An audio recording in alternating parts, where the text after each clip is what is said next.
EHU, EITB eta Tabakaleraren bultzadaz, planteatu zen ikerketa teorikoaz gain, ikerketa praktiko bat ere izan behar zula transmediaz hitz egiten bagabiltza.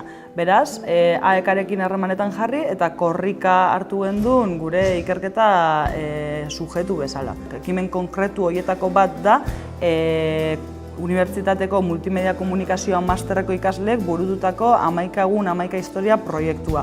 Berak unibertso bat osatzen duna eta bere barnean hainbat mundu biltzen dituna. Ander lekitxotik, Naiara mutrikutik, Janire zestutik, eta Ugaitzun arrutik eta gaur Andoainen hasi eta Bason arte ibilikoaz 11 egunik, ze pasatzen dara gotala urdin zeu kontateko. Hemen euskaldun izatea bezalako dudaririk ez da. Hemen ez dago euskara harinako askatasunaren aldeko itxaro. Gure bizipena kontatzea zen, nola bizi genuen korrika, ze sentsazio, ze jende ikuste genuen, bai jente ezaguna, bai jente arrunta, eta hori, azkenean korrika oso intentsua da eta emozio gora bera horiek bizi eta transmititu nahi izatea zen saioaren helburua. Korrika badelako hasieratik proiektu transmedia bat, eta korrikaren oinarrizko transmediatasun hori askoz ere gehiago esplotatu aldela pentsatzen gendulako. Eta gainera, korrika badalako lan bihotzera heltzen jatzun proiektu bat eta Euskal Herrian oso errotuta dagona eta elkartasunez eta auzolanez aurrera ateratzen dena. Orduan lehenengo bideo viral bat sortu genuen, gazten klabek, gazten umorea, WhatsAppa, beraien hizkuntza erabilita. Ikusita nola korrika 2013 18. edizioak euskara ikasleak omentzen zituen, 11 euskara ikasle aukeratu eta saiatu ginen 11 ikasle desberdin aurkitzea, perfil oso desberdinetakoak, bai hemen jaioak, atzerritarrak, gizonak, emakumeak, zaharragoak, gazteagoak.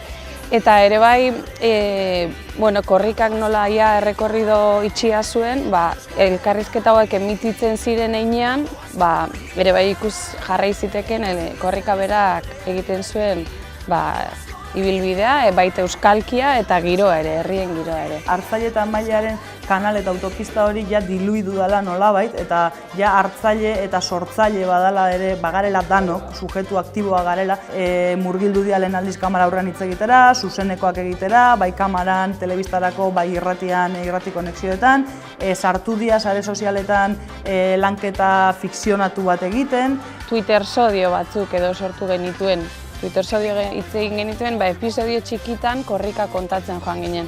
Nerabeak oso garrantzitsuak ziren edo garrantzitsutzat hartu genituen, Euskadi Gaztean dida saioan eta Kabo Bakea saioan, goizero kolaborazioak eta gauero kolaborazioak egiten genituen, gutxi gora bera non geunden, ze ikusi genuen. Badago kasetaritza transmedia, badago dokumentalgintza transmedia, baina konturatu ginen guk erreala dan horretara jo nahi gendula, ezta? Erreala eta soziala dan horretara. Esperientzia izan zen mundiala. Asko ikasteko aukera izan genuen, askoz gehiago ikasten dela, askoz gehiago implikatzen direla garela ikasleok. Eta baita bai konturatu gara elkarlanaren garrantziaz, korrikak hasieratik bazeukana barnean, baina are sakonagoa izan behar dana, ezta?